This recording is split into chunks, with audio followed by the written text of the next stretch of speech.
सुविधाएं देते हैं। यदि आप भगवत धाम प्राप्त करना चाहते हो तो भगवान आपके लिए ऐसे सर्कमस्टेंसेस बना देते हैं।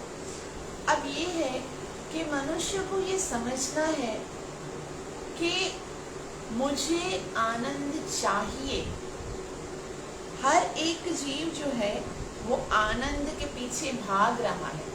वास्तव में आनंद मनुष्य की डिजायर नहीं है, मनुष्य डिजर्व करता है। हमारा जो आनंद जो है ना वो हमारा अधिकार है, क्योंकि हम भगवान जो कि सच्चिद आनंद हैं उनके अंश हैं। अब भगवान जो है वो आनंद स्वरूप हैं और हम भगवान के अंश हैं, तो आनंद पर हमारा जन्म सिद्ध अधिकार है। अब समस्या क्या हो गई है कि हम जो है वो उन वस्तुओं में आनंद ढूंढ रहे हैं जिन वस्तुओं में भगवान ने रखा नहीं है। सबसे पहले हम किस में ढूंढते हैं? भोजन में आनंद ढूंढते हैं, है ना। हर कोई सोचता है कि मुझे अगर मेरी पसंद का भोजन मिल गया ना तो समझो बस मैं आनंदित हो जाऊंगा। लेकिन ये जीवा का स्वाद जो है ना वो कितने मिनट्स का है? ज्यादा से ज्यादा 3 से 4 मिनट का, है ना। माउथ में जब तक आया उसके बाद अंदर गया तो चाहे पिज्जा गया हो, चाहे खिचड़ी गई हो, चाहे रोटी गई हो, कुछ पता नहीं चलता। अंदर जाके स्वाद का जो केंद्र है ना वो बस जीवा है। उतना ही 1 से 2 या 3 मिनट ज्यादा से ज्यादा सुख आएगा। और दूसरी इंद्रियों का भी अगर हम सुख ढूंढ रहे हैं ना, कोई देखकर सुख प्राप्त करना चाहता है तो कोई कितनी देर तक देखेगा, है ना। संसार को देख देख कर कोई सोचता है कि मूवी देखकर मैं खुश हो जाऊंगा, दूसरों की स्टेटस चेक करके मैं खुश हो जाऊंगा, और इंस्टाग्राम पे जो दूसरों की रील्स आती हैं या फिर जो भी है उनको देखकर मैं खुश होऊंगा। कब तक आनंद लेगा? आखिर कब तक इन चीजों से आनंद लेंगे? कानों से हम सोचते हैं कि हम संसार के वार्ता सुन के, बॉलीवुड के सॉन्ग सुन के उससे आनंद लेंगे, लेकिन कब तक? इन वस्तुओं में वो आनंद है ही नहीं। एक चीज से आनंद लेंगे, फिर हमको लगेगा दूसरा चाहिए, फिर दूसरा आएगा, फिर हमको लगेगा दूसरा चाहिए, फिर दूसरा आएगा, हमको लगेगा दूसरा। तो पहला जो सुख है वो इंद्रियों के द्वारा हम आनंदित होना चाहते हैं, वो बहुत क्षणिक है। उसमें कंटिन्यूअस हम आनंद नहीं प्राप्त कर सकते। हम देखते हैं ना, ऊब जाते हैं हम, बहुत हो गया भाई। एक मूवी आप कितनी दफा देखोगे, है ना? 2 दफा देखोगे, 4 दफा, बस बाबा ये मैंने बहुत दफा देखी है, अब चेंज करो। और उसके बाद एक सॉन्ग हम कितनी दफा सुनेंगे, सुन सुन के बस अभी खत्म, बस दूसरा। हर वक्त जो है ना वो अपनी डिजायर चेंज करते रहते, क्योंकि उनमें वो आनंद है नहीं जो हम ढूंढ रहे हैं, वो स्वाद है नहीं जो हम ढूंढ रहे हैं। उसके बाद दूसरा सुख होता है मन का सुख। मन का सुख मतलब कि आपने कोई ऐसा समय बिताया है किसी के साथ, हरे कृष्णा, उस समय को याद करके आपको आनंद आता है। कोई है ना लोगों के साथ आपका मुलाकात हुआ, वो जो होते ना, हम बोलते ना मेमोराइज, जो हम लोगों को बहुत ही स्वीट मेमोरीज होती हैं, उनको स्मरण करके। लेकिन कब तक याद करेंगे? उनको याद करके भी ज्यादा से ज्यादा हमको कितना समय सुख मिलेगा? और उससे बढ़कर सुख होता है बुद्धि का सुख। बुद्धि का सुख क्या होता है कि हमने कोई अचीवमेंट किया है, जैसे किसी ने बहुत बड़ी डिग्री प्राप्त की है, कोई डॉक्टर बना है, कोई सीए बना है, किसी ने है ना फर्स्ट क्लास फर्स्ट में बहुत बड़ी इंजीनियर की डिग्री प्राप्त की है, या कुछ भी। वो जो सुख है वो थोड़ा और तक चलता है, भाई मैं सीए हूँ, मैं ये हूँ, मैं वो हूँ, लेकिन वो भी कब तक चलेगा? और उससे भी ज्यादा बड़ा सुख होता है धन का सुख।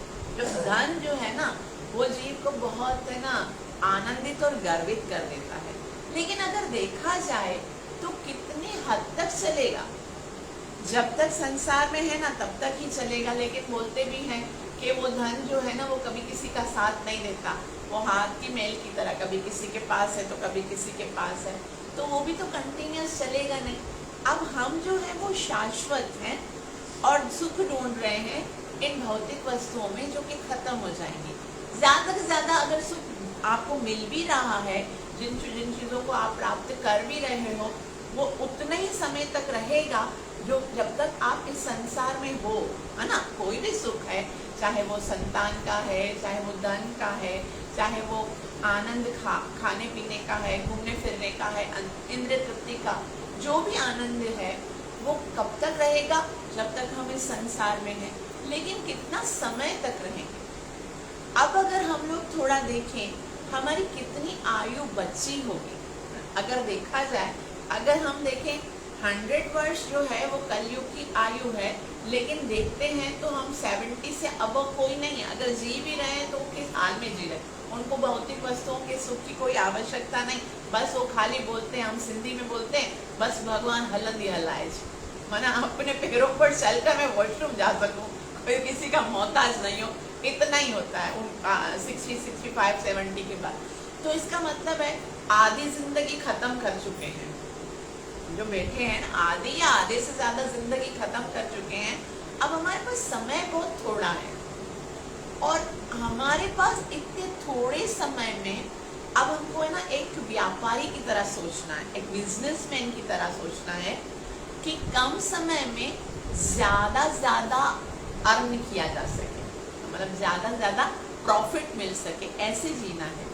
तो हमारे पास जीवन की अवधि कम है, हमारी शक्ति भी कम है। अब हमारे पास वो शक्ति नहीं, हमारी मेमोरी भी कम है, हम याद भी ज्यादा नहीं कर सकते। तो हम ऐसा क्या करें जो हम थोड़ी सी जीवन में थोड़ी सी शक्ति और थोड़ी सी मेमोरी के साथ प्राप्त कर सके? वो ऐसा क्या है और वो भी कैसा है?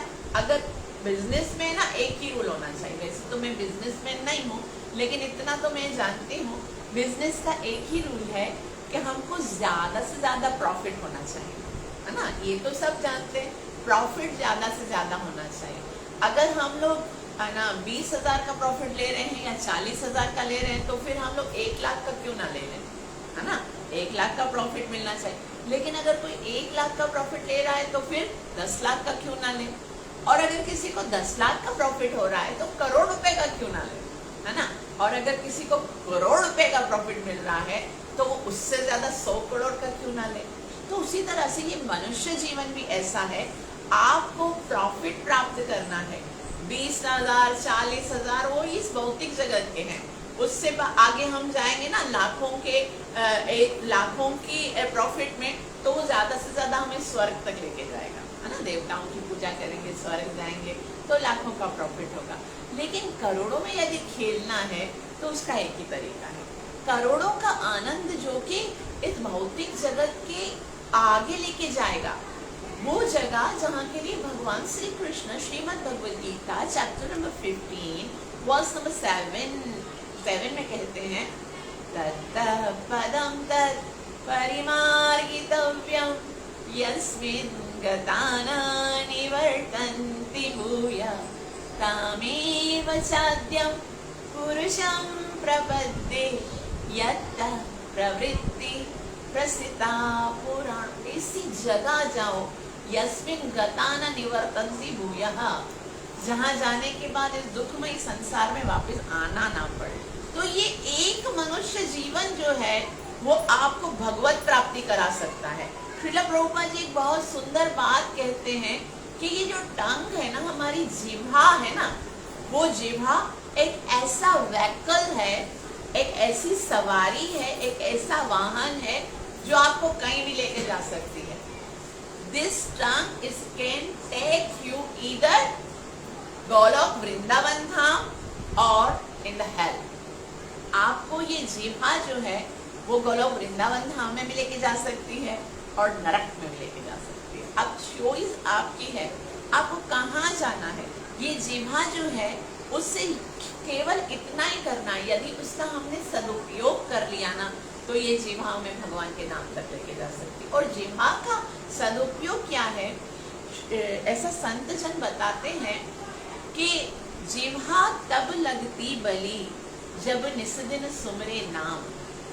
ये जिह्वा जो है वो तभी अच्छी लगती है जब वो क्या बोलती है, हरे कृष्णा कृष्णा कृष्णा हरे हरे, हरे राम राम राम हरे। जिह्वा तब लगती बली जब निस्दिन सुमिरे नाम, नहीं तो काट के फेंक दो, क्यों राखो मुंह में चाम। फिर अगर नाम नहीं लेती है ना, तो चमड़े की जुबान है, माउथ अपवित्र कर रही है, निकाल दो उसको, फेंक दो, उसका कोई काम ही नहीं है। तो वास्तव में केवल हरिनाम के जप करने के लिए भगवान ने हमें ये जिह्वा दी है। भगवान यमदूतों से जब है ना यमराज ने पूछा, यमराज से यमदूतों ने पूछा कि आप मुझे बताइए कि हम है ना संसार से किस किस को लेके आए। आप बताओ, हम जाते हैं ना संसार में, अल्लाह मेरे को तो नहीं दिया था। बोला फिर आप मुझे हमें बता दो किस किस को लेके आए आएंगा। बोला देखो, सबसे पहले उसकी जुबान को देखना। क्या देखें? जिह्वा नवक्ति भगवत गुण नामई, जिसकी जिह्वा ने भगवान का नाम जप नहीं किया ना, उसको खींच के पकड़ के लेके आना, उसको नरक में लेके आना। तो ऐसा है, ऐसा बताया जाता है कि अगर हम लोग इस भौतिक जगत में, इस मनुष्य जीवन में ये ठान लेना कि हमको कोई चीज भी प्राप्त करनी है, तो ये पूरा प्रकृति जो है ना वो हमें सपोर्ट करता है। आप एक बार ये डिसाइड कर लो ना कि आपको करना क्या है। देखो, हर चीज मुश्किल है। अगर देखा जाए तो संसार में कोई भी चीज है, कोई भी डिग्री है, कोई भी जॉब है, कोई भी है ना अचीवमेंट है, वो आसान नहीं है। हर चीज में हमें मेहनत करनी पड़ती है। डॉक्टर बनने के लिए क्या मेहनत नहीं करनी पड़ती? कितना स्टडी करना पड़ता है। सीए करने के लिए कितना हमें है ना स्ट्रगल करना पड़ता है। हर चीज करने के लिए स्ट्रगल करना पड़ता है। तो लेकिन डिफरेंस क्या है, जब हम भौतिक चीजों के लिए स्ट्रगल करते हैं ना, तो स्ट्रगल केवल हमारी तरफ से होती है। वो जो अचीवमेंट है ना वो आगे नहीं आती हमारे पास। हमारी स्ट्रगल के कारण हम उनके पास जाना होता है। जैसे अगर कोई डिग्री आपको प्राप्त करनी है तो मेहनत वही करेगा जिसको प्राप्त करनी है। क्या डिग्री भी चलकर आगे आएगी? नहीं, वो नहीं आएगी। लेकिन आध्यात्मिक जीवन में एकदम अपोज है। भगवान के पथ पर जब हम निकलते हैं, भगवत प्राप्ति का रहस्य क्या है कि भगवान ने ऐसा वातावरण ऑलरेडी क्रिएट कर दिया है एक मनुष्य के लिए कि वो आसानी से भगवत प्राप्ति के इस पद पर आगे बढ़ेगा। और आगे से भगवान ने ये वचन दिया है कि तुम 1 कदम बढ़ाओ, मैं 10 कदम आऊंगा। कितना आसान है और कितना अच्छा डील है भगवान का कि आप खाली आगे आओ, 1 कदम बढ़ाओ और मैं 10 कदम आऊंगा। फिर मतलब हमें बहुत थोड़ी स्ट्रगल करनी पड़ेगी। तो सिर्फ प्रॉब्लम क्या है, हमारे मन में ना बहुत सारी इच्छाएं हैं, बहुत सारी इच्छाएं हैं। हो सकता है अब हम भक्ति में आए हैं तो एक इच्छा ये भी है कि हमें भगवान मिल जाए, लेकिन उसके साथ साथ में ना और भी बहुत सारी इच्छाएं हैं। अब क्या है, भगवान कहते हैं कि मुझे ना पूरा प्रेम चाहिए। प्रेम का जो रास्ता है ना, उसके लिए संत जन कहते हैं प्रेम गली अति साकड़ी या में दुई न समाय। अगर आपके मन में भगवान को प्राप्त करने की इच्छा भी है और संसार को प्राप्त करने की भी इच्छा है तो भगवान नहीं मिलेंगे। तो हम क्या सोचेंगे, भाई बहुत सारी इच्छाएं हैं, हजारों ख्वाहिशें ऐसी कि हर ख्वाहिश पर दम निकले। तो हम क्या करते हैं, हम उन इच्छाओं को खत्म करने का प्रयास करते हैं। चलो मुझे बहुत ज्यादा खाने की इच्छा है, मैं इसको खत्म करूं, चलो उड़ो ये वाली इच्छा चली जाए। कभी हम बोलते हैं मुझे सोने की इच्छा है, ये खत्म करूं। लेकिन ऐसा है, बहुत अच्छा एक सुंदर तरीका बताते हैं हमारे वैष्णव आचार्य। वो कहते हैं कि यदि आप देखो ना, बहुत सारे छोटे छोटे पक्षी होते हैं। पक्षी समझते हैं जैसे चिड़िया है, तोता है, कबूतर है। एक जगह पे बहुत सारे छोटे छोटे पक्षी अगर हैं, वो आराम से ना मजे से कुछ खा रहे हैं अपना भोजन, लेकिन अचानक से वहां पर यदि बहुत ही बड़े पंखों वाला ईगल आ जाता है ना, चील आ जाती है, तो वो छोटे छोटे पक्षी जो हैं वो फड़फड़ा कर उड़ जाते हैं। उनको उड़ाने की जरूरत नहीं पड़ती क्योंकि वो बहुत भयभीत हो जाते हैं, और ईगल आ गए कहीं हमको ना वो कोई क्षति पहुंचाए, तो वो उड़ जाते हैं। उसी तरह से जो भौतिक इच्छाएं हैं ना, वो छोटे छोटे पक्षी की तरह है। जैसे खाने की इच्छा, सोने की इच्छा, धन प्राप्त करने की इच्छा, संसार में इंद्रिय तृप्ति की इच्छाएं, वो छोटी छोटी इच्छाएं हैं। और जो ईगल रूपी जो ना गरुड़ पक्षी है, वो क्या है, वो कौन सी इच्छा है, वो है भगवत प्राप्ति की इच्छा। यदि हमारे मन में एक ये इच्छा आ जाएगी ना कि मुझे इसी जन्म में भगवान को प्राप्त करना है, बस इच्छा करनी है। बाकी सारी सुविधाएं भगवान ने ये वादा दिया है, ये वचन किया है 9.22 में, योगक्षेम वहाम्यहम्। जो कमी होगी ना उस रास्ते पर चलने के लिए वो मैं पूरी करूंगा। ये प्रकृति तुम्हें सपोर्ट करेगी, ये संसार तुम्हें सपोर्ट करेगा। हम जानते हैं हम भगवत भक्ति के पथ पर अकेले निकलते हैं, है ना, ऐसे अकेले ही निकलते हैं, लेकिन कैसे संसार साथ देने लगता है। जीवन इतना मतलब भगवत भक्ति में जैसे हम आगे बढ़ते रहते हैं तो हमको हमारे अंदर खाली सिंसियरिटी होनी चाहिए। सिंसियरिटी, भगवान को पता होना चाहिए कि ये मेरे लिए कर रहा है, बस। अगर उसको भगवान को हमने ये बात है ना, हमारे हृदय में भगवान रहते हैं, भगवान कहते हैं सर्वस्य चाहं हृदि सन्निविष्टो। और भगवान ने एक बार देख लिया कि तुम मेरे लिए कर रहे हो तो हम सोच सकते हैं वो कितना सपोर्ट करेंगे, है ना। वो भगवान जो कहते हैं कि मैं प्रत्येक जीव को सपोर्ट करता हूँ, मत्तः स्मृतिर्ज्ञानम् अपोहनम् च। मैं संपूर्ण जीवों को बुद्धि भी देता हूँ, ज्ञान भी देता हूँ, स्मृति भी देता हूँ। तो जो भगवान के लिए आगे बढ़ेंगे, भगवान कहते हैं तेषामेवानुकम्पार्थम् अहमज्ञानजं तमः नाशयामि आत्मभावस्थो ज्ञानदीपेन भास्वता। तेषामेवानुकम्पार्थम्, मैं उनके ऊपर इतनी अनुकंपा करता हूँ। भगवान कहते हैं मेरा हृदय कंपित होने लगता है, मेरा हृदय द्रवित होने लगता है जब कोई मेरे रास्ते पे आगे निकलता है। तो भगवान जो है वो जैसे ही ऐसा कहते हैं कि कोई व्यक्ति जब भगवान की ओर बढ़ता है तो भगवान ने पहले से सुविधाएं दी हैं। क्या सुविधाएं दी हैं? सबसे पहली सुविधा हमें क्या दी है भगवान ने भगवत प्राप्ति करने के लिए, जो सबके पास है, हम सबके पास है, वो क्या है? मनुष्य का जीवन, है ना। मनुष्य शरीर जब हमें मिला था ना, जैसे हम कोई भी है ना प्रोडक्ट खरीदते हैं तो उसके साथ एक वारंटी कार्ड मिलता है ना। वारंटी कार्ड में लिखा होता है कि कितने दिन कितने साल की इसकी वारंटी है, ऐसे लिखा होता है। मनुष्य शरीर के साथ जो वारंटी कार्ड मिला है ना, उसमें पता है क्या लिखा है कि यदि आपने इस शरीर का सही से सदुपयोग किया तो इसके द्वारा आप भगवान प्राप्त कर सकते हो। ये वारंटी के साथ आया ये शरीर। और भगवान ने ना पूरी, अच्छा इस शरीर में हमें क्या दिया भगवान ने? 2 नेत्र दिए जिनसे हम भगवान के सुंदर दर्शन कर सकते हैं। 2 कान दिए जिससे हम भगवान की कथा को श्रवण कर सकते हैं। जिह्वा दी भगवान ने जिससे हम भगवान के पवित्र नाम का जप करते हैं। कोई रिचार्जिंग नहीं है, कोई पैसे नहीं लगेंगे। आप कथा जितनी चाहे सुनो, दर्शन जितने चाहे करो, भले जितना भी टाइम 3 लाख बार जप करो या करोड़ दफा जप करो, कोई ऐसा चार्जिंग नहीं आएगा कि भाई बहुत यूज कर दिया, अभी जुबान का बिल ज्यादा आने वाला है। ऐसा कुछ नहीं है, एकदम फ्री ऑफ कॉस्ट। जो साधन भगवान ने दिए ना भगवत प्राप्ति के लिए, और भगवान ने सारे अंगों के साथ एक बुद्धि दी है। बुद्धि कितनी है ना, हमारी एकदम सही डिसीजन लेने वाली बुद्धि, कि आपको शास्त्र भी दिए भगवान ने, गुरु भी दिए, और एक बुद्धि दी कि आपको पता चले कि इसके द्वारा आप क्या प्राप्त कर सकते हो और कैसे। भगवान कहते हैं कैसे बुद्धि मिलेगी, और उसके लिए भी आपको कोई पढ़ाई लिखाई करने की जरूरत नहीं है। ये कितना है, संसार के एजुकेशन प्राप्त करने के लिए, डिग्री प्राप्त करने के लिए पढ़ाई लिखाई करनी पड़ेगी ना, पेन पेपर लेकर लिखना पड़ेगा।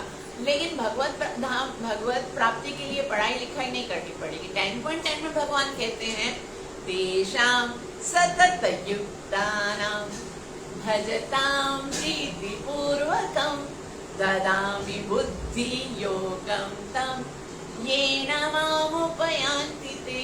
बस खाली नाम रटते रहो, सतत युक्ता नाम भजताम प्रीति पूर्वकम। कोई मेहनत नहीं करनी है। हरे कृष्ण कृष्ण कृष्ण हरे हरे, राम राम राम हरे हरे, हरे कृष्ण कृष्ण कृष्ण हरे हरे, राम बस मिल जाएगी बुद्धि।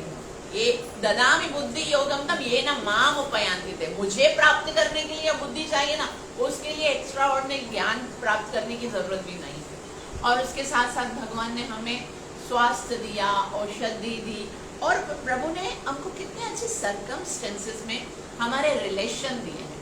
प्यार करने वाले माता पिता दिए हैं, घर दिया है, संपत्ति दी है भगवान ने, विद्या, कहाँ कमी रखी है भगवान ने, हर एक जो है ना सुविधाएं दी हैं। अब इतना सुविधा से देखो, हम भले यहाँ पर रहते हैं, एक ना मतलब अगर देखा जाए तो मुस्लिम कंट्री है, लेकिन हमको भक्ति करने से कोई प्रॉब्लम नहीं है ना, हम आसानी से आ सकते हैं। आज कितना सुंदर दिन है, आज जो है पुरुषोत्तम मास की द्वादशी है। हम सबको पिछले एक हफ्ते से पता है कि यहाँ पर कीर्तन होगा, कितने बजे से स्टार्ट होगा, 8 से लेकर 9 बजे तक प्रोग्राम, और हमारा प्रोग्राम शुरू होता है 8 बजे और भक्त आते हैं 8:45 बजे तक। तो मतलब हम लोगों को भगवान ने सुविधाएं पूरी दी हैं। अब ये हमारे ऊपर है ना कि हम उन सुविधाओं का किस तरह से लाभ ले सकते हैं। जितना ज्यादा हम समय देंगे उतना भगवान तो हमारी सिंसियरिटी देखेंगे ना। बाकी सारी हम सब अपनी अपनी सबकी मसरूफियात होती हैं, सबके अलग अलग इंगेजमेंट्स होते हैं, लेकिन हमें प्रायोरिटी तो देखनी पड़ेगी ना कि हमको किस चीज को कब प्रायोरिटी देनी है। तो भगवान ये देख रहे हैं कि मुझे प्रायोरिटी कहाँ मिल रही है, तो ये भगवान ने हमें इतना सब दिया। और साथ साथ में भगवान ने कितना सरल कर दिया। देखो, कथा सुनना हर समय, आप भले घर से ना भी निकलो, आजकल देखो यूट्यूब पे, व्हाट्सएप पे, इंस्टाग्राम पे, हर जगह जूम पे कथाएं चल रही होती हैं। आप कैसे भी अच्छे से अच्छे प्रचारक को सिलेक्ट करके उसकी कथा सुन सकते हो। कीर्तन कंटिन्यूअस, आज देखो वहां पर लाइब्रेरी हॉल में 12 आवर्स का संकीर्तन है, 12 to 12, इतना कंटिन्यूअस हरिनाम, कितना सरल है। मतलब कोई आपको पैसे भी खर्च नहीं करने पड़ेंगे, आपको खाली जाना है वहां पर कीर्तन, वहां पर आपको भोजन भी मिल रहा है, वहां पर आप लोग एंजॉय भी कर रहे हो, कीर्तन भी कर रहे हो, और उसमें भी हम लोग को बेजारी होती है। मतलब ऐसा लगता है इतनी देर थोड़ी बैठेंगे, बस थोड़ी देर बैठेंगे, और है ना उससे हम लोग लाभ नहीं लेते। भगवान ने हमको साधु संग दिया है, भक्तों का संग दिया है, और भगवान ने क्या क्या दिया, इतनी सुंदर तिथियां दी है। भगवान ने एकादशी का दिन दिया, कितना सुंदर है। और हमको क्या लगता है, अभी तो आई थी, मतलब एकादशी है 15 दिन के बाद आती है, तो हमको लगता है आना हाणे कथी है, हमसे जैसे बोलते हैं अभी तो एकादशी का मैसेज तुम्हारा तो हर दम आता रहता है। और उसके बाद भगवान ने क्या दिया, इतनी सुंदर वृंदे महारानी, तुलसी महारानी प्रणाम करो, कृष्ण प्रेम प्रदाय। खाली तुलसी महारानी की सेवा करना कोई मुश्किल नहीं है। हम बोलते हैं शिविंदाय तुलसी देवाय प्रियाय केशव सचा, कृष्ण भक्ति प्रदे देवी सत्य व्रताय नमः। बस खाली प्रणाम करो, कृष्ण भक्ति प्रदान करने वाली है। और हमसे वो भी नहीं होता। मतलब कितना सरल है ना भगवान को, भगवान का प्यार प्राप्त करना, संसार का प्यार प्राप्त करना कितना मुश्किल है। उसके लिए तुम अगर अपनी चमड़ी उतार के जूते बना के दे दोगे ना, फिर भी प्यार नहीं करेगी। हमको लगता है कि भैया ना ये मुझे मिल जाएगी तो मैं सुखी हो जाऊंगा, उसके लिए कुछ भी करो, कल जब मिल जाएगी ना तभी रोगे कि इससे बेहतर था मैं अकेला ही खुश था। संसार में जो है ना वो प्रेम करने वाला कोई है नहीं, और जो हमसे इतना प्रेम करता है।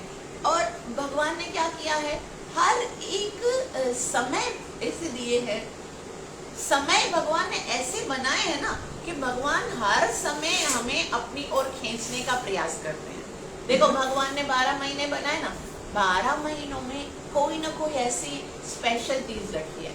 जनवरी में हम आएंगे तो जनवरी में मकर संक्रांति है, उसमें भगवान का नाम ले सकते हैं, जप कर सकते हैं। जनवरी में नित्यानंद त्रयोदशी है, मार्च में गौर पूर्णिमा है, अप्रैल में रामनवमी है, मई में निर्जल एकादशी है, फिर नरसिम्हा चतुर्दशी है, फिर बलराम जयंती है, फिर भगवान श्री कृष्ण का जन्मदिन है, राधाष्टमी है, और इस तरह से आगे जाएं और बहुत सारे त्योहार हैं। कभी झूलन यात्रा है, तो कभी चंदन यात्रा है, तो कभी नौका यात्रा है, और कभी कभी ना चतुर्मास है, चातुर्मास में कार्तिक मास है, और इस साल आइए तो अधिक मास है। तो भगवान ने ना एक ऐसा योजना बनाया है, एक ऐसा प्रोटोकॉल बनाया है कि आपको बाहर नहीं लेके जाना है, आपको इधर ही अपनी भक्ति में लगाए रखना है। और भक्त क्या बोलेंगे, बस ये महीने भक्ति कर लो, आपको जीवन भर के जितने जितने अपराध होंगे खत्म हो जाएंगे, बस मंगल आरती कर लो, बस हरि नाम जप कर लो, आपके सारे अपराध खत्म हो जाएंगे, भगवत प्राप्ति हो जाएगी, सब कुछ मिल जाएगा। 1 महीने भक्ति करोगे, 12 महीने भक्ति करने का लाभ मिलेगा। इसे बोल के कि भगवान जो है ना वो आपको एंगेज करना चाहते हैं, मुझसे दूर मत जाना, क्योंकि अगर तुम मुझसे दूर हो गए तो तो तुम्हारे लिए बहुत बड़ा रिस्क है, क्योंकि कृष्ण बुलिया जीव भोग वांछा करे, निकट स्थित माया तारे झपटिया धरे। वो निकट में बैठी हुई है आपको झपटने के लिए, और भगवान चाहते नहीं है कि तुम उसकी चुंगल में फंस जाओ। वो माया जो है ना, वो बहुत खतरनाक है, उसके चुंगल में फंसकर फिर भगवान की ओर जाना बहुत कठिन है। इसलिए भगवान ने ना एक ऐसा होता है ना, प्रोटोकॉल बना दिया, एक शील्ड बना दी है कि बस मेरे से ही निकट रहो। और भगवान, और ये कलिकाल जो है वो माया नगरी है। इसमें कितना है, इस माया नगरी में भी भगवान ने हमको हर तरह से अपनी और अपनी भक्ति करने के लिए अवसर दिया है। भगवान ने भागवतम, इतनी सारी भागवतम की स्तुतियां हैं, हमको सब भक्त बोलते हैं भाई आप कुंती स्तुति याद कर लो, आप भीष्म स्तुति याद कर लो, आप गजेंद्र स्तुति याद कर लो, आप श्रीमद् भगवद गीता का 15वां चैप्टर याद कर लो, आप 12वां अध्याय याद कर लो, आप ये स्तुति याद करो, आप ये वैष्णव सॉन्ग याद करो। तो भगवान चाहते हैं कि इसी में लगे रहो, बस इसी में लगे रहो, ताकि मन में और बुद्धि में बस मैं ही समाया रहूं आपको। उसके अलावा भगवान ने सबसे सुंदर जो हमारे ऊपर कृपा की है वो क्या है, भगवान ने ना विग्रह दिए हैं। क्योंकि हम भगवान को देख नहीं सकते, भगवान को छू नहीं सकते, भगवान के साथ बात नहीं कर सकते। भगवान तो कण कण में है, प्रभु व्यापक सर्वत्र समान, लेकिन भगवान ने ना अपने आप को विग्रह रूप में डाल दिया सिर्फ हमारे लिए, कि ठीक है अब मैं विग्रह रूप में आ गया हूँ, तुमको जिस तरह से मेरी सेवा करनी है, जैसे श्रृंगार करना है, जब उठाना है, जब सुलाना है, जो खिलाना है, मैं तुम्हारा हो गया। और हम बोलते भी है ये मेरे भगवान है ना, हमारे घर पे होंगे तो मैं मेरे गोपीनाथ है, ऐसे बोलते ना, तो हमारे होकर रह जाते हैं वो। आप जैसे रखो, कभी कभी तो लोग भगत लोग घर पे रखते हैं भगवान और भोग लगाना भी भूल जाते हैं, बेचारे कुछ नहीं बोलते, क्या करें हम, जैसा रखा है तो वैसे रख रहे हैं। तो भगवान ना, और विग्रह में भी क्या वैरायटी है, किसी को गौर निताय पसंद लगते हैं, किसी को राधे कृष्ण पसंद लगते हैं, किसी को जगन्नाथ सुभद्रा बलदेव पसंद लगते हैं, तो अलग अलग, किसी को कृष्ण बलराम पसंद लगते हैं। तो भगवान जो है ना वो अलग अलग स्वरूप में आ जाते। चलो ठीक है, मुझसे टच रहो, खाली मुझसे मिले रहो, मेरा जो है ना, आप सदैव मैं अपनी रुचि के अनुसार मुझे प्राप्त करने के लिए स्वतंत्र हो। आपको अपनी रुचि के अनुसार, जगन्नाथ जी को रखिए खाली भोग लगा दो, बस महाप्रभु को रखिए कीर्तन करते रहो, बस। तो इतना सरल है अपनी रुचि के अनुसार। अब बताइए भगवान ने कमी कहाँ छोड़ी, शरीर दिया, सुविधाएं दी, इतनी अच्छी है ना, हर तरह से कथा दी, कीर्तन दिया, भक्तों का संग दिया, इतना सब कुछ दिया भगवान ने, भगवत प्राप्ति के लिए कमी कहाँ छोड़ी है। भगवान की ऐसी कौन सी कमी रह गई जो हम आज भगवान से बोले कि भगवान तुमने ये दिया होता ना तो मैं इस जन्म में भगवान आपको प्राप्त करके ही छोड़ता। एक ऐसी चीज जो भगवत प्राप्ति में जो कम है, हमको इतना विश्वास होना चाहिए, इतना दृढ़ विश्वास होना चाहिए कि आज भी अगर हम भगवान को बोलेंगे ना कि भगवान मुझे इसी जन्म में आपको प्राप्त करना है, भगवान आकाश फाड़ के नभस्थल को तोड़ के हमें वो वस्तु दे देंगे कि चलो ये भी ले लो, बस मिल जाओ मुझे खाली। आप इस जीवन में ये संकल्प कर लो कि आप मुझे प्राप्त करना है, क्योंकि दोबारा ये मनुष्य जन्म प्राप्त होगा और उसके अंदर ये सब सुविधाएं प्राप्त होंगी, उसका कोई गारंटी थोड़ी है। वो महाराजा इंद्रद्युम्न ने जो संसार छोड़ के वहां पर भगवान की भक्ति करने के लिए आया, वो हाथी बन गया, है ना। हम देखते हैं चित्र के, तो महाराज जो है वो वृत्तासुर बन गया। तो हमने तो कोई ऐसी साधना नहीं की, हम पता नहीं आगे जाकर हमको पता नहीं श्री प्रभुपाद जी की कृपा प्राप्त होगी या नहीं होगी, पता नहीं। हम जब आएंगे, अभी मर के जब चले गए, तो दोबारा क्या हमें इस तरह के भक्तों का संग मिलेगा, इतनी सरलता से हमें हरि नाम करने का अवसर मिलेगा, इतनी सरलता से हम नाम जप करेंगे। ऐसा सुंदर वातावरण, ऐसा सुंदर प्रोटोकॉल, ऐसी सुंदर परिस्थितियां हमें जो आज मिली हैं। एक बात याद रखिए, भगवान को प्राप्त करने के लिए जो कुछ वस्तु चाहिए ना, हमारी जो अभी परिस्थिति है, अभी जो करंट हमारी स्थिति है ना, वो जिसमें अभी हमको भगवान ने रखा है, वो सबसे सर्वश्रेष्ठ स्थिति है भगवान को प्राप्त करना। इससे सुंदर और कोई स्थिति हो ही नहीं सकती। ये हमारी अपनी कमी है कि हम भगवान को बोलते हैं भाई ऐसा होता तो नाम जप करते, ऐसा होता तो हम भक्ति करते। कुछ भी कमी नहीं छोड़ी है भगवान ने, आपको इसीलिए इस स्थिति में रखा है क्योंकि भगवान जानते हैं कि ये स्थिति में तुम अच्छे तरीके से नाम जप करो। कभी कभी होता है ना, हमको बोलते हैं, हमको लगता है कि ये हमें बहुत दुख है। एक माता जी, एकदम मैं आपको ना सच्ची बात बताती हूँ, ली मार्केट में ना मेरी सत्संग होती है थर्सडे को, वहाँ पर एक माता जी ना, उसकी सास उसको बहुत तंग करती थी, इतनी तंग करती थी, मुझे बोलती थी मेरी सास है ना मुझे मंदिर भी आने नहीं देती है। अभी बस खाली जब तक मेरी सास बूढ़ी है बहुत, जब तक ये है ना तब तक दीदी मैं नहीं आ सकती हूँ, लेकिन इनके जाने के बाद है ना मैं कंटिन्यू आपके साथ सेवा करूंगी, मंदिर में आऊंगी और कथा भी सुनूंगी। वैसे सास होती थी तो कभी कभी आती थी, बोलती है मैं बहुत लड़ाई करके आती हूँ, मुश्किल से आती हूँ। और जब अभी उसकी सास चली गई भगवान की कृपा से, भगवान के नाम में, अभी कभी मंदिर आती ही नहीं है, आती ही नहीं है। मैं बोल रही हूँ माता आप क्यों नहीं आती हो? अब तो एक ही रुकावट थी ना मंदिर आने की, उनकी बेटी भी नहीं आती है, तो उनकी बेटी भी बोलती थी मुझे दादी नहीं छोड़ती है घर मंदिर आने के। और मैं उनसे पूछती हूँ कि अब आप क्यों नहीं आती? मुझे पता नहीं क्यों मन ही नहीं करता, मन ही नहीं करता, मतलब आपको आना ही नहीं है। भगवान की भक्ति के लिए एक ही चीज की कमी है बस, वो है मेरी डिजायर, आपकी इच्छा। एक बार ये इच्छा कर लो ना कि मुझे भगवान को प्राप्त करना है, मुझे भगवान की भक्ति करनी है। जो सर्कमस्टेंसेस हैं, जो प्रहलाद महाराज है हिरण्यकशिपु के राज्य में, वो बाप जो सुबह शाम मारने की प्लानिंग करता था, हर एक योजना, कोई ऐसी योजना नहीं थी जो उन्होंने नहीं आजमाई हो, और उसके बावजूद भी तो वो नाम जप कर रहे थे। हम बोले ये मेरे लिए सच सोचता है, ये मुझे रुकावट करता है। जब किसी का बाप हिरण्यकशिपु जैसा जल्लाद होगा जो नाम जपने पर उसको इतना मारने का प्रयास करता होगा, वो रावण का भाई विभीषण जो है वो लंका में रहकर भी भगवान राम को याद कर सकता है। तो कोई भी सर्कमस्टेंसेस ऐसे नहीं है, कोई भी परिस्थिति ऐसी नहीं है जो आपको भगवान से दूर लेकर जाने की शक्ति रखती हो, सिवाय आपकी डिजायर के। ये भौतिक इच्छाएं जो है ना, वो हमें भगवान की ये जो है ना, वो हमें भगवान की कृपा से दूर लेकर जाती हैं। हमें अगर भगवत प्राप्ति के लिए कुछ चाहिए ना, तो वो हमें भगवान सब कुछ अभी इसी समय प्रदान कर सकते हैं। प्रभु जो शाश्वत, हम देखते हैं हम किनके पीछे जाते हैं, जो हमारे लिए बहुत थोड़ा समय हमारे साथ चलेंगे, बहुत थोड़ा समय। आप मैं अगर देखूं कि भाई आज अगर आपकी उम्र अगर आज 20 साल है, तो 20 साल पहले, यानी 20 साल पहले आज आपके जो जिनसे आप प्रेम करते हो वो आपको जानते थे? कोई नहीं जानता था। ना आपके माता पिता जानते थे, ना आपके भाई बहन जानते थे, ना आपके मित्र जानते थे। 20 साल पहले आप स्वयं भी अपने आप को नहीं जानते थे, है ना? अब और उसके बाद अगर देखा जाए उस 20 साल में यदि हम 50 इयर्स ऐड कर लें और 70 ईयर के बाद आप नहीं रहोगे, तो क्या आपको संसार में कोई जानेगा? कोई नहीं जानेगा। आपका कुछ नहीं, वो जलाकर आ जाएंगे जो प्यार करने का दावा करते हैं। लेकिन वो कृष्ण जो नित्य आपके साथ हैं, जो पहले जब आपका जन्म नहीं हुआ था, जब आप एक माता के गर्भ में थे, जब वो माता भी नहीं जानती थी, तभी वो कृष्ण आपके साथ था।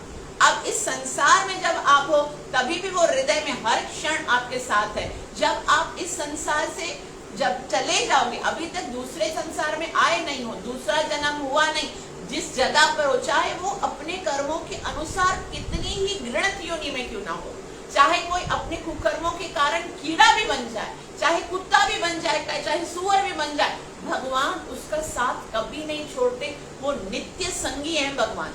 हमको उनके साथ अपना संबंध जोड़ना है जो सदैव हमारे साथ हैं। हमें ये याद रखना है, एक जुमला, एक सेंटेंस जो आपके जीवन बदल सकता है, वो ये है, मैं सिर्फ कृष्ण का हूँ, मैं सिर्फ कृष्ण का हूँ और कृष्ण सिर्फ मेरे हैं। ये बहुत बड़ी संपत्ति है। वो कृष्ण जो अखिल ब्रह्मांड के नायक हैं, वो कृष्ण जो कभी मेरा साथ नहीं छोड़ सकते, वो कृष्ण जो तीनों लोकों के कंट्रोलर हैं, वो कृष्ण जो संसार को उत्पत्ति करते हैं, पालन करते हैं, क्षय करते हैं, प्रलय करते हैं, पुनः पुनः इस संसार कल्पक्षय प्लस्तानि कल्पादो विसृजाम्यहम्, वो कृष्ण मेरे हैं। वो स्वयं कहते हैं, हमने नहीं बोला, भगवान कहते हैं ममैव अंशो जीवतो, तुम मेरे अंश हो। मैं तुम्हारा पिता हूँ, मैं तुम्हारे साथ हूँ, मैं तुम्हारा सुहृद हूँ, मैं सदैव तुम्हारा साथ रहूंगा। कितना बड़ा आश्वासन है। तो ऐसा भगवान जो सदैव मेरे साथ है, मेरे सखा है, मुझे कभी भी अकेला नहीं छोड़ते, मेरी हर समय सहायता करते हैं, तो उनको मैं क्यों ना प्रेम करूं, मैं क्यों संसार के लिए प्रेम करूं, मैं क्यों ना उनके लिए सोचूं। चाहे कोई भी कुछ भी हो जाए, वो ही तो है जो मुझे हमेशा दुख में साथ देता है। वो ऐसी स्थिति में जब कोई मेरा सहायता नहीं कर सकता, तो कृष्ण बहुत प्रेम कर सकते हैं। भगवान हमसे इतना प्रेम करते हैं कि हम चाहे कुछ भी कर लें, हम चाहे कितने भी बड़े पाप कर लें, हम ऐसा कुछ कर ही नहीं सकते जिससे कृष्ण हमारे साथ अपना संबंध तोड़ दे कि भाई नहीं, मुझे तुम्हारे साथ अपना संबंध नहीं रखना, आज से मैं तुम्हारे हृदय में परमात्मा की सूरत में रहना बंद कर दूंगा। ऐसा कोई नहीं, कोई भी ऐसी घिनौना अपराध नहीं है जिसके कारण हमको चाहे नरक में भी जाना पड़े। आप देखो, जब जीव नरक में भी जाता है ना, तो भी परमात्मा उसके साथ चलते हैं। कृष्ण नरक में भी जीव को अकेला नहीं छोड़ते। और हम ऐसे भगवान को हम भूल जाते हैं। हम इसके अलावा संसार में सुख ढूंढने का प्रयास करते हैं, और हम क्या सोचते हैं कि अगर हम भक्ति करेंगे, अगर हम नाम जप करेंगे, तो संसार क्या सोचेगा, है ना, संसार क्या कहेगा। संसार कुछ नहीं सोचता आपके बारे में। आप किसके बारे में सोचते हो? आज आप बताओ, यहाँ पर आप बैठे हुए हो, आपने मुझे बताओ कि कब पिछले कितने दिन हो गए आपने पाकिस्तान के प्राइम मिनिस्टर के बारे में सोचा होगा? याद नहीं है ना आपको। कौन इतना बड़ा कोई गवर्नर होगा, उसके बारे में सोचा होगा। कोई बहुत बड़ा एक्ट्रेस होगा, उसके बारे में। अरे इतने बड़े बड़े जो है ना लोग हैं, उनके बारे में आप नहीं सोचते हो। हमारे बारे में कोई क्यों सोचेगा? सब कोई अपने बारे में सोचता है, कोई किसी के बारे में नहीं सोचता। अगर कोई सोच भी रहा है तो उसके बारे में सोचकर समय बिताने का क्या फायदा, है ना। अगर हमको याद करना ही है, भगवान कहते हैं मुझे स्मरण करो, मुझे याद करो, मन में मेरा स्मरण करो सदैव। तो हम भगवान का स्मरण करें ना, जो मेरा काम भी आएगा। संसार वाले तो क्या है, वो आपको आपके सामने तो बोलेंगे अब अच्छा, कल पीछे जाकर क्या बोलते हैं। कोई चले आप भक्ति नहीं भी करोगे तो भी क्या वो आपको पसंद करते हैं? आप अच्छा, अगर जो भक्ति हमको ऐसा लगता है भाई आप भक्ति करेंगे तो संसार वाले क्या कहेंगे, ये तिलक लगाता है, ये माला उठाता है। जो नहीं करते हैं भक्ति, क्या उनको संसार ने छोड़ा हुआ है? क्या वो बहुत अच्छा है, वो भक्ति नहीं कर रहा है? ऐसा कुछ नहीं है। संसार कभी किसी का ना हुआ है ना कभी होगा, और भगवान वो है जो ना कभी किसी से दूर जा सकते हैं और ना कभी दूर जाएंगे। तो क्यों ना हम अपना ये जीवन भगवान को समर्पित करें, कृष्ण से प्रेम करना सीखें, और जीवन में एक ऐसी इच्छा होनी चाहिए कि मुझे भगवान को प्राप्त करना है, मुझे भगवान के लिए जीना है, क्योंकि वो ही मेरे सुहृद हैं, वो ही सदैव मेरे साथ हैं। आप सबका बहुत बहुत आभार जो इतना प्रेम से श्रवण किया। कृपया मुझे आशीर्वाद अवश्य दीजिएगा कि मैं अपनी सेवा और साधना से गुरु और कृष्ण को प्रसन्न कर सकूं और निरपराध भाव से हरि नाम का जप कर सकूं। Hare Krishna Krishna Krishna Hare Hare Ram Ram Ram Hare Krishna Krishna Krishna Hare Hare Ram Ram Hare Krishna Krishna Krishna Hare Hare Ram. Thank you so much. 5 minute के लिए हरि नाम का कीर्तन करेंगे।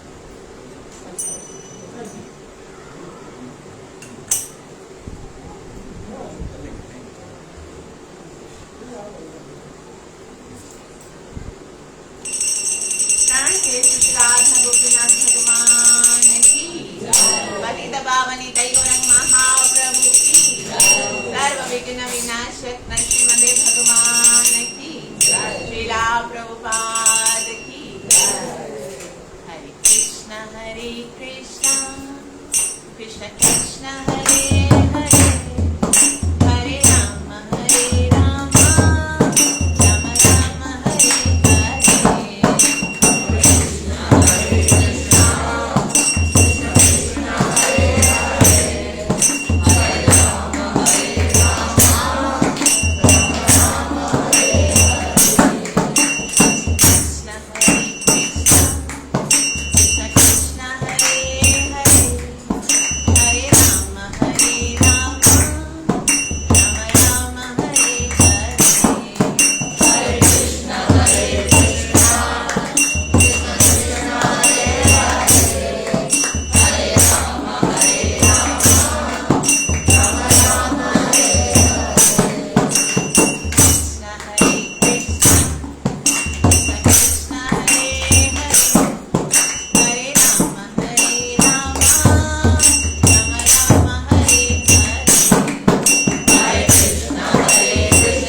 कृष्ण महामंत्र की, नित्य लीला प्रवेश डिवाइन ग्रेस पतित पावन श्री प्रभुपाद की, परम पावन पुरुषोत्तम मास की, पुरुषोत्तम योग की, मर्यादा पुरुषोत्तम लीला पुरुषोत्तम प्रेम पुरुषोत्तम श्री गौर हरि की।